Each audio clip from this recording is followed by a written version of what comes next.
देखा होगा, सबने मैच देखा लाहौर कलंदर और इस्लामाबाद यूनाइटेड का। बहुत ही ड्राई मैच हुआ, बहुत ही वन साइडेड मैच हुआ, और दोनों की तरफ से फाइट बैक मुझे नहीं दिखी। इस्लामाबाद यूनाइटेड ने काफ़ी अच्छी बॉलिंग की और काफ़ी अच्छा रुका। इवन के 140 पे आपने टारगेट को रिस्ट्रिक्ट किया। इसका ये मतलब हरगिज़ नहीं है कि आप मान लो कि आप हारे हो और आप अटैक ना करो विद द स्लिप्स और आप लूज गेंद करवाओ, जिसकी वजह से मुझे लगता है कि लाहौर कलंदर हारी है। इवन के वो 140 को 180 का स्कोर बना सकती थी लाहौर कलंदर, जो कि लाहौर कलंदर ने नहीं बनाया। और इस्लामाबाद यूनाइटेड का मुझे समझ नहीं आता कि ये 14 से 15 ओवर में फिनिश था ये गेम। आप इसे 18 ओवर तक लेके गए और मुझे नहीं लगता कि 18 ओवर तक ये जस्टिफाइड था ये गेम ले जाना। तो वहाँ पर मुझे फिनिशिंग रोल मुझे नहीं दिखा आकाश सलमान से। इवन के मनरो ने 140 के स्ट्राइक पे खेला, बट मुझे लगा कि मनरो बहुत अच्छी फिनिशिंग कर सकता था और शुरू में ही फिनिश कर सकता था गेम, बट वो चीज़ भी नहीं दिखी मनरो से। तो इसके ऊपर बात करेंगे हम लोग, और एक एक के ऊपर बात करते हैं हम लोग। सबसे पहले लाहौर कलंदर की बैटिंग देख लेते हैं हम लोग। अगर मैं फ़खर जमान से बात करूँ तो शाहीन शाह अफरीदी कोई नहीं चला और किसी ने कंट्रीब्यूट नहीं किया सिवाय अब्दुल्ला शफीक के। वो अकेले लगा रहा और पिच इतनी बुरी नहीं थी कि बैटिंग पे के बैटिंग नहीं हो सके। अब्दुल्ला शफीक ने 170 के स्ट्राइक रेट पे ही मारा और बहुत अच्छा मारा। एक वक्त था कि ऑलमोस्ट 200 का स्ट्राइक रेट था और बहुत अच्छी इनिंग्स थी उसकी। तो मुझे लगता है कि अब्दुल्ला शफीक जैसे खड़ा हुआ और जिसने बैटिंग की, उस तरह से कोई और प्लेयर खड़ा हो सकता था, foreign player in the middle order, ताकि आराम से लाहौर कलंदर 200 प्लस कर सके, बट उन्होंने नहीं किया। मिडल ऑर्डर हमारा फेल हो गया दोबारा। बट टेल एंडर से बहुत उम्मीद थी कि वो 140 को 170 रन ज़रूर करें, मगर हमारे टेल एंडर्स में जो डेविड वीज़ा हैं, उन्होंने पता नहीं कौन सा मैजिक किया लाहौर कलंदर के ऊपर कि आप उनको रिटेन करके रख रहे हैं, और कितने PSL हो गए हैं और आपने उनको रिटेन करके रखा है। मुझे याद नहीं है कि कब उनको मैन ऑफ द मैच मिला था उनको। मुझे सिर्फ उनकी एक बैटिंग याद है जो कि एवी डिविलियर्स के साथ थी जिनकी, और वहाँ पर उन्होंने बहुत अच्छा खेला था। तो वो इनिंग्स मुझे याद है। इसके अलावा मुझे कोई ऐसी बड़ी इनिंग्स नहीं याद आ रही उनकी। तो आपके पास हिटर्स में आसिफ अली पड़ा हुआ था, तो आसिफ अली को यूज़ करना था आपको। आसिफ अली होता तो आपका 140 से 170 पहुंचा देता वो। आखिरी 2 ओवर में वो 30 रन कर सकता है आसिफ अली, इतने केपेबल है वो।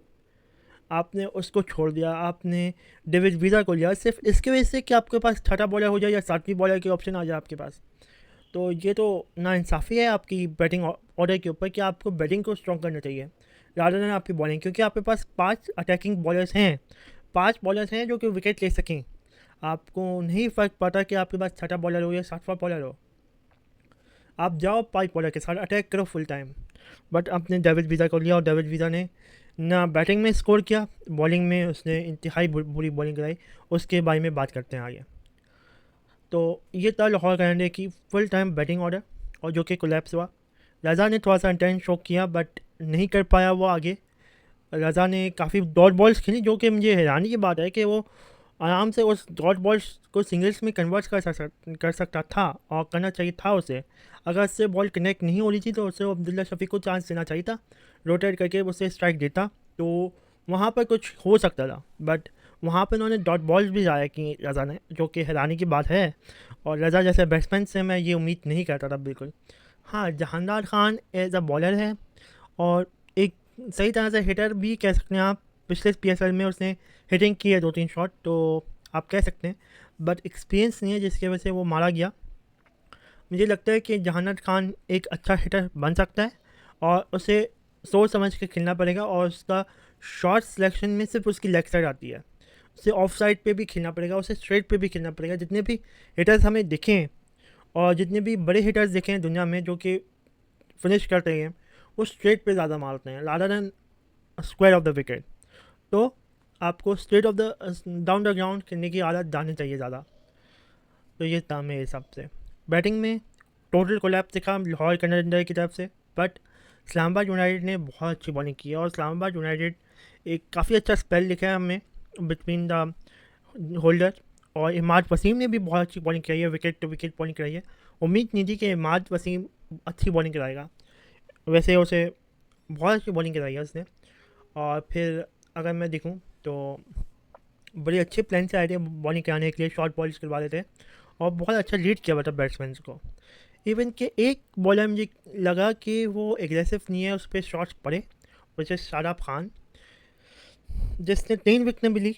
और 3 विकटें उसने इसलिए ली क्योंकि प्रेशर बना हुआ था, जिसकी वजह से उसने 3 विकटें ली। मगर मुझे लगता है कि वहाँ पर शादाब खान को ज़्यादा आगे बॉलिंग करनी चाहिए थी इन द गुड लाइन, और वो ज़्यादा शॉर्टर वन करता था तो वो बहुत पिटता था, और उसने छक्के भी खाए अब्दुल्ला शफीक से। तो उसे ज़रा सी आगे गेंद करनी चाहिए विद द गुड लेंथ, और एग्रेसिव होना चाहिए, क्योंकि वो वाहिद बॉलर लग रहा था जो डिफेंसिव बॉलिंग कर रहा था। हाँ, बैट स्पेल आ सकते हैं आपके इन द बॉलिंग, और आप पिट सकते हैं अच्छी बॉल के ऊपर, जैसे नसीम शाह पिटा।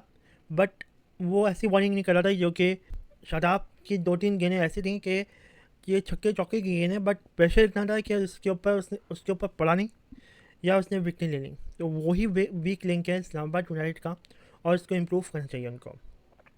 इसके अलावा मैं अगर इस्लामाबाद यूनाइटेड की बैटिंग के बारे में बात करता हूँ, तो मुझे एग्रेसिव इंटेंट नहीं दिखा मुझे।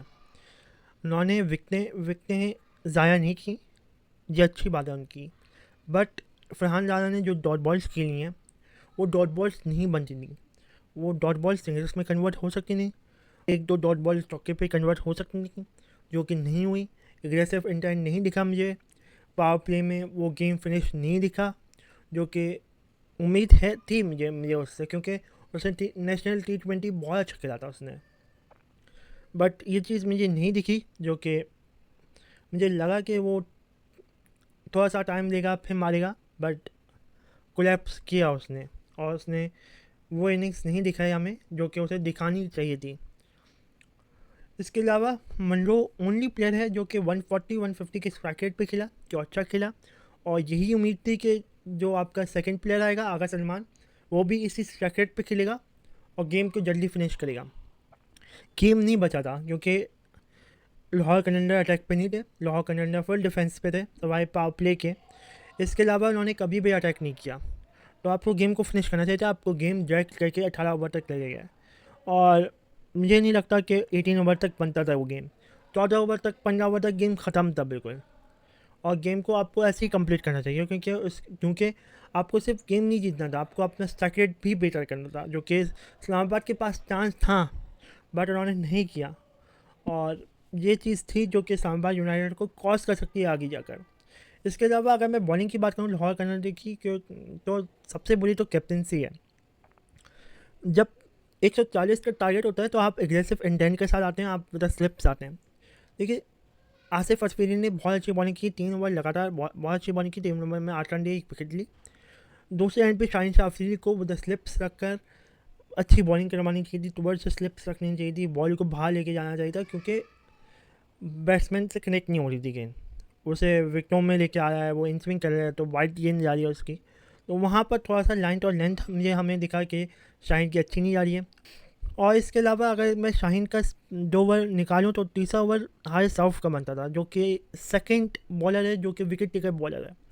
जानदार खान आपका विकेट टेकर बॉलर नहीं है, हारिस रऊफ़ ज़्यादा बड़ा बॉलर है, तो हारिस रऊफ़ को देना चाहिए था। और हारिस रऊफ़ 1 ओवर करवाता है पावर प्ले में, और हारिस रऊफ़ ने 7वां ओवर करवाया, जो कि शाहीन का ही साइड से बॉलिंग करवाई उसने। वो पावर प्ले में बॉलिंग करा सकता था, वो बस्टिंग स्पेल ले सकता था अपना 140 प्लस, जिसके वजह से मे भी 1 विकेट मिलती, मे भी मनरो हिलता, मे भी मनरो बैकफुट पे आता, क्योंकि मनरो बहुत अच्छे लेफ्टी बॉलर्स के ऊपर। और मनरो को अगर शॉक देना था तो आपको हारिस रऊफ़ को देना था बॉलिंग 5वें ओवर में, जो कि आपने नहीं दी है। और वहाँ पर ही आपका मैच लग गया था, जो कि जहानदार खान ने स्कोर किया, और अच्छा खासा स्कोर था। वो ऐसा स्कोर था कि आपने ऑलमोस्ट पावर प्ले आपका बहुत अच्छा जा रहा था, और आपने पावर प्ले को मरवा दिया था वहाँ पर। तो ये चीज़ आपको देखनी चाहिए, और ये चीज़ आपको नहीं करनी चाहिए। इसके अलावा आपने बहुत गंदे चेंजेस किए इन द बॉलिंग। इवन के हारिस रऊफ़ ने 1 विकेट ले ली थी, जो कि ऑसम कैच था सिकंदर रज़ा का, और बहुत अच्छा कैच था वो। बट आपको हारिस रऊफ़ को उस ओवर के बाद आपको तीसरा ओवर देना चाहिए था, ताकि वो 1 और विकेट ले, या 2 विकेट ले, जिसकी वजह से लाहौर के अंदर ज़्यादा फ्रंट फुट पे आए और इस्लामाबाद को बैक फुट पे करे, ज़्यादा गेम का सिनेरियो चेंज हो। बट आपने हारिस रऊफ़ का ओवर रोका, 2 ओवर रोके, इतने 140 स्कोर के ऊपर एंड पे ले जाना मुझे समझ नहीं आता कि आपने क्यों ले जाया। वहीं पे आपको अटैक करना चाहिए था, वही आपका चांस था। आप डॉट बॉल से गेम नहीं जीतेंगे, आप विकेट लेंगे तो आप गेम जीतेंगे। आपको अटैकिंग बॉलिंग करनी थी, हमने नहीं की है। और हाई सर्व जैसा बॉलर है उसे स्लिप्स चाहिए, चाहे वो पावर प्ले में गेंद कर रहा हो या पावर प्ले के बाद गेंद कर रहा हो।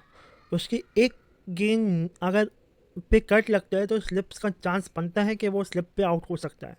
हाई सर्व के ऊपर स्लिप्स बनती है, मगर आपने स्लिप्स नहीं लगवाई इस्लामाबाद यूनाइटेड की। वहाँ पर सिंगल्स बन सकते थे आराम से। क्विक सिंगल्स मुझे नहीं दिखे इन द पावर प्ले दोनों साइड से।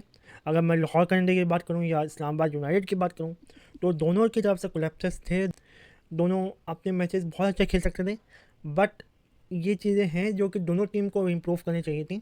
बट इवेंचुअली इस्लामाबाद यूनाइटेड जीत गई है और जिसकी वजह से बहुत अच्छी बात है ये।